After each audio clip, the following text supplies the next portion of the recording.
Bonjour, vous êtes maintenant propriétaire d'un bien immobilier en Pologne. Vous avez signé l'acte de vente chez le notaire. Comment se passe la remise des clés? Je vais vous expliquer ça selon mon expérience. Donc c'est une courte vidéo non exhaustive, vous montrant les principales étapes, comment ça se passe et les points, de vigilance. Moi, dans mon cas, j'ai acheté un appartement datant de l'époque communiste. Ça a son importance puisque si vous récupérez les clés d'un appartement moderne, donc qui vient juste de se construire, le processus est un peu différent. Donc comment ça se passe? Donc vous avez convenu d'une date avec l'agent immobilier et le vendeur. Vous vous présentez au rendez-vous convenu. Il y a des points sur lesquels vous devez être vigilant. Donc déjà, vous prenez le temps, ne vous précipitez pas. C'est important. Il s'agit de contrôler l'état du bien, puisque il peut y avoir des conséquences juridiques. Donc vous contrôlez l'état de l'appartement, donc les murs, et est-ce qu'il y a des fissures, est-ce qu'il y a des taches, des infiltrations, est-ce que le toit, au niveau du plafond, tout est bon? Les fenêtres, les portes extérieures, est-ce qu'elles sont toutes bien, est-ce que vous pouvez les ouvrir, les fermer, il n'y a pas de courant d'air? Vérifier les chauffages, est-ce qu'ils chauffent? Vérifier les prises électriques, vous pouvez brancher votre téléphone pour voir s'il charge. Vérifier aussi toutes les arrivées d'eau, est-ce que l'eau coule? Quelle pression? Surtout si vous habitez à un niveau, moi je suis au 4e étage, donc ça avait son importance. Est-ce que l'évacuation de l'eau est fluide? Le balcon, est-ce que la rambarde elle est costaud? Est-ce qu'elle n'est pas banque-ballante? Tout ça, c'est important.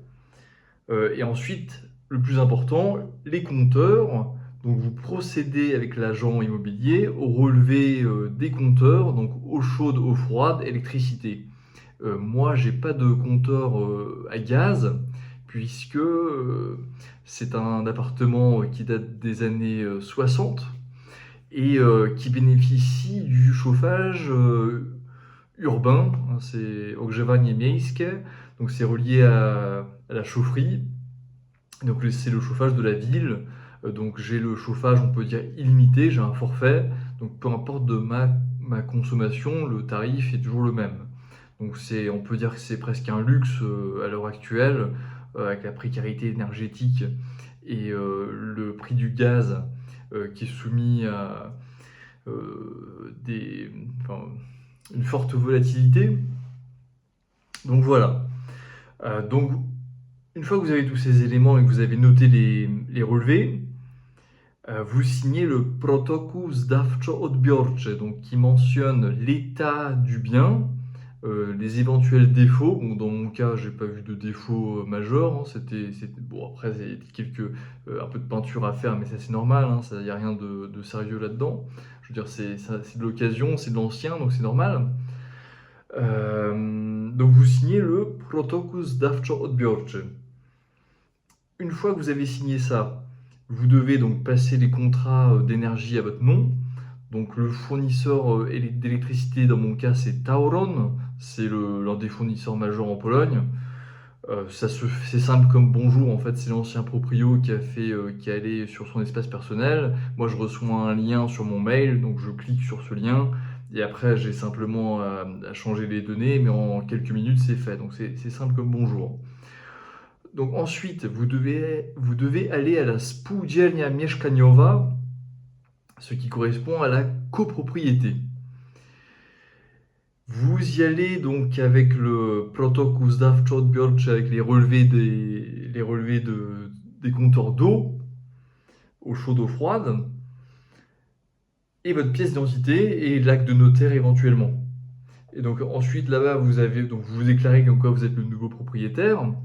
Il vous demande éventuellement si vous voulez participer, comment on appelle ça, pour être membre du comité, j'ai plus le terme exact.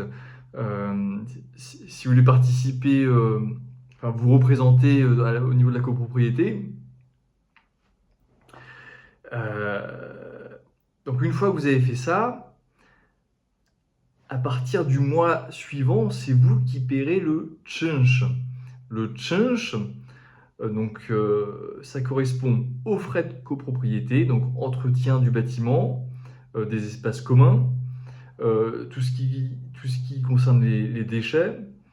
Dans mon cas, donc chauffage, eau chaude, eau froide, c'est les postes principaux. Pour un appartement de mon type 48 mètres carrés et 2 personnes, le czynsz est de 720 zloty par mois, ce qui est pas cher. J'ai pas d'ascenseur dans l'immeuble. Bien sûr, s'il y a un ascenseur, s'il y a un gardien, le czynsz augmente, ce qui est normal. Ça se justifie bien sûr. Ensuite, une fois que vous avez fait ça, la spółdzielnia, donc la copropriété, peut vérifier les installations, donc c'est-à-dire le chauffage, l'eau et la ventilation. La spółdzielnia, via un prestataire, a changé les compteurs d'eau chez moi, sachant que c'était pas uniquement mon appartement, mais tout l'immeuble qui était concerné. Tout était bon. Néanmoins, j'ai des actions correctives à mettre en place par rapport à la ventilation. Donc, c'est-à-dire, il faut que j'installe une VMC qui fonctionne en continu et pas seulement dans la salle de bain ou lorsque vous cuisinez, pour éviter toute intoxication par rapport aux émanations de gaz. Vous savez, c'est des procédures, donc je vais devoir me mettre en conformité face à ça. Internet, la fibre optique. Si votre immeuble est raccordé à la fibre, vous appelez, moi j'ai appelé T-Mobile, c'est l'un des fournisseurs principaux en Pologne. Donc très pro. Le branchement est gratuit. Après, vous payez un abonnement, c'est un contrat qui vous engage sur 2 ans. Ça a été très très bien fait. Le monsieur qui est venu a percé dans le mur, sachant que c'est des murs très épais, mais ça a été fait très proprement. Le trou a été bouché, enfin, c'était nickel, rien à dire. La fibre, j'en ai pour 95 zloty par mois. Enfin, c'est important, veuillez quand même changer vos serrures. J'ai eu la malencontreuse expérience que quelques nuits après avoir emménagé, à 5 heures du matin, quelqu'un voulait entrer chez moi. Je n'en sais pas plus, je ne sais pas qui c'était. Enfin, changez vos serrures et même changez vos... Il y a beaucoup d'appartements en Pologne, notamment dans l'ancien, qui ont des portes made in China très fines. C'est bien de changer sa porte d'entrée, il faut se sécuriser. La Pologne est un pays sûr, mais je discutais avec le serrurier que par exemple sur Wrocław, il y a beaucoup de cambriolage. C'est quelque chose de très commun, donc ça existe, hein. C'est même si les rues sont sûres, il y a du cambriolage comme partout, donc soyez vigilants face à ça. Voilà, j'ai évoqué les points principaux. N'hésitez pas à poser des questions s'il y a des points que je n'ai pas évoqués. Merci.